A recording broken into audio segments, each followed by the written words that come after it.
At this point, I am calling for an investigation into the election meddling in Alabama.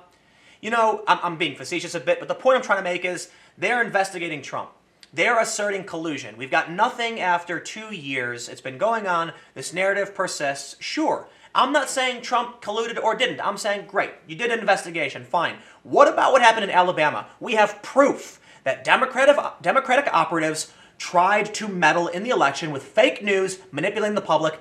Should we not go back to what happened and say, redo?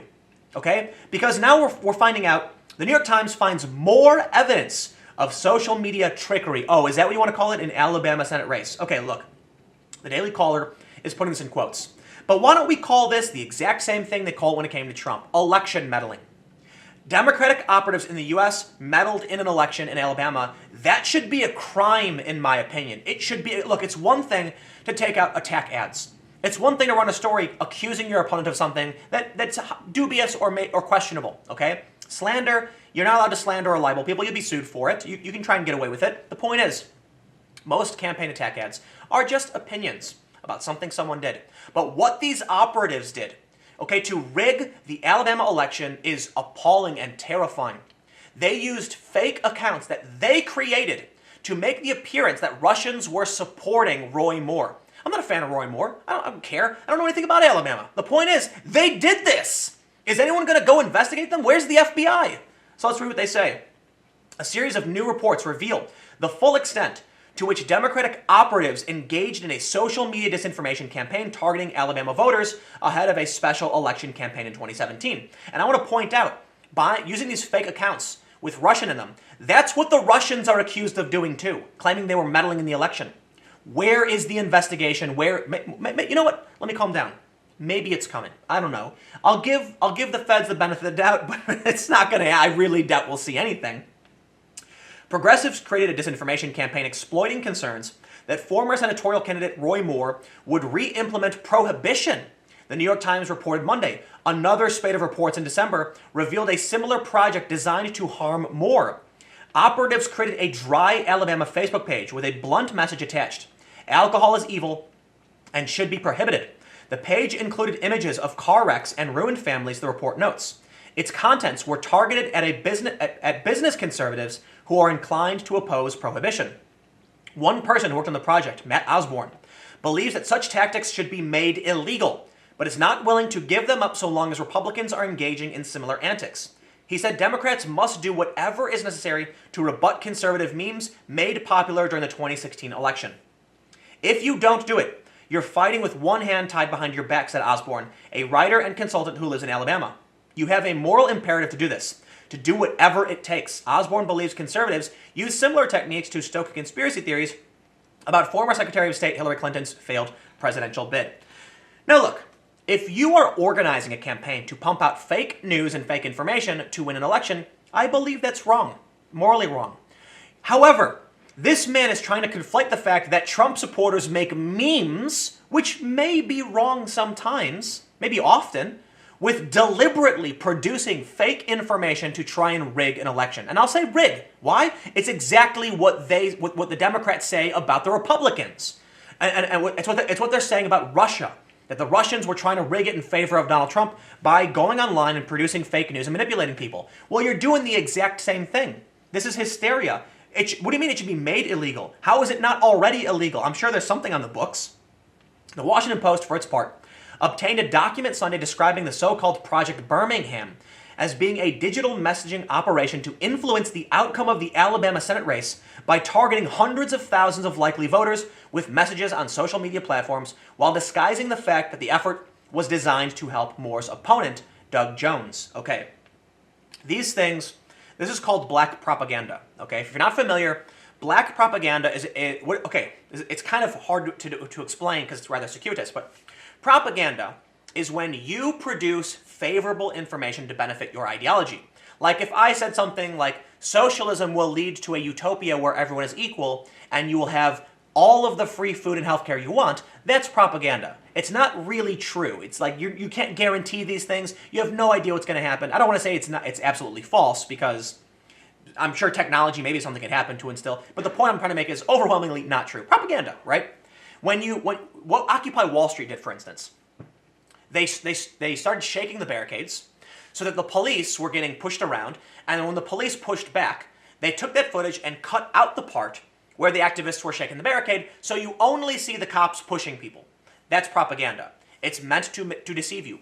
Black propaganda is a trick where you pretend to be your opponent. What we're seeing here is a perfect example of black propaganda.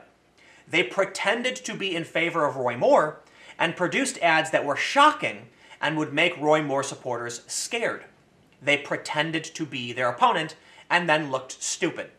Something similar happened that people are accusing with Alexandria Ocasio-Cortez, where she's dancing and all these news stories came out saying conservatives were mocking her when they weren't. Some people believe that was black propaganda. I don't know if you have any proof of that, but probably look at what we're seeing right now. Definitive, 100% fact, Democrats have now been caught twice in one race engaging in black propaganda. Okay? Or, the first one maybe it wasn't black propaganda. That's what they're doing. So they say, Jones, who narrowly defeated Moore, has previously stated that his campaign was unaware of the project and is also calling for an investigation into who's behind the antics. Political analysts believe allegations that Moore sexually assaulted underage women 3 decades earlier likely played a larger part in his loss, and if the stories are true, rightly so. But the misinformation project worked like a charm, in at least one respect. It attracted attention from local and national media, falsely suggesting Russia was backing Moore's candidacy. The Montgomery Advertiser, for one, was the first to cover the story using the Russian bot angle. National media outlets quickly followed suit. Roy Moore, flooded with fake Russian Twitter followers, read the headline on a New York Post story, which cited the advertiser. WAPO focused its reporting on the fact that Moore blamed Democrats for the fake accounts. He was right. Other major national outlets picked up on the story shortly thereafter, with many pundits mocking Moore for blaming Democratic operatives. I hate politics, and I can't stand these people. This is evil. Evil. These people think. They're sitting there saying, well, the Republicans do it, so I'm going to do it too. The two rights don't make a wrong, okay? This is literally people who are evil because they don't like memes. That's what the guy said. Republicans have memes, we got to fight back. So what you're admitting is that not only can the left not meme, but they're willing to engage in nefarious, malicious tactics to trick people into voting their way. That is truly terrifying. Memes are fun and funny, okay? You can't fault people for making jokes, okay? Sometimes the memes are wrong. Often the memes are probably wrong. I don't know. The point is, to conflate the two is absurd. You have the intent behind you to manipulate, to be evil. And the memes are meant to be fun and silly. They say the cost of the effort, which was funded by liberal billionaire Reid Hoffman, totaled $100,000. The identical amount Facebook says the Russian internet agency spent trolling people on social media leading up to the 2016 presidential election. The NYT's Monday reporting suggests the campaign to convince people that prohibition was on the docket likely cost another $100,000, but was paid through Wealth Virginia donors. Project Birmingham was a product of activist Mikey Dickerson's startup, American Engagement Technologies, also known as AET. Dickerson, who worked on former President Barack Obama's 2012 campaign, also expressed a desire to fight back against those he believes torpedoed Clinton. Social media researcher Renee DiResta told reporters. Yeah, he's a paranoid conspiracy theorist. There was a feeling after the Trump election that Democrats hadn't prioritized tech, that Republicans had built this amazing juggernaut machine, said DiResta, who briefly advised AET before becoming worried about the group's lack of transparency. The right wing was running a meme war, and there were these crazy, dirty tricks. People wanted to build countermeasures. Okay, I'll tell you what. I think it's fair to say the Republicans likely engage in similar behavior. They haven't been caught. You can't blame someone for making memes. That's strategy, and it's not unethical. If you want to engage in a meme strategy, great. That's just basically that idea is getting the message out. Going around and handing out leaflets, no different. If you're intentionally lying and manipulating, that's the problem, and that's what you did. Okay, when I see activists stand on street corners with clipboards talking about what they believe in, I say, well, they may disagree with some of these people, but hey, more power to them to stand up and go out here and spread their message. If you go out with lies and start claiming that, the building's burning down, there's a fire, run, you better give me your money, that's fraud. That's literally fraud. How is this not fraud? He was trying to defraud voters into voting a direction because he didn't like the fact that the left can't meme. There it is. There's the story. The left is so terrible at memeing that they're engaging in nefarious and potentially illegal fraud to manipulate voters to combat the powerful meme. The right. Look, okay, let me just end by saying this: the right won the meme war, okay, but they didn't win the war, the entire war. The meme aspect dominated by the right, but look at how you lost. The left engaged in nefarious techniques. I gotta admit, I'll say this too.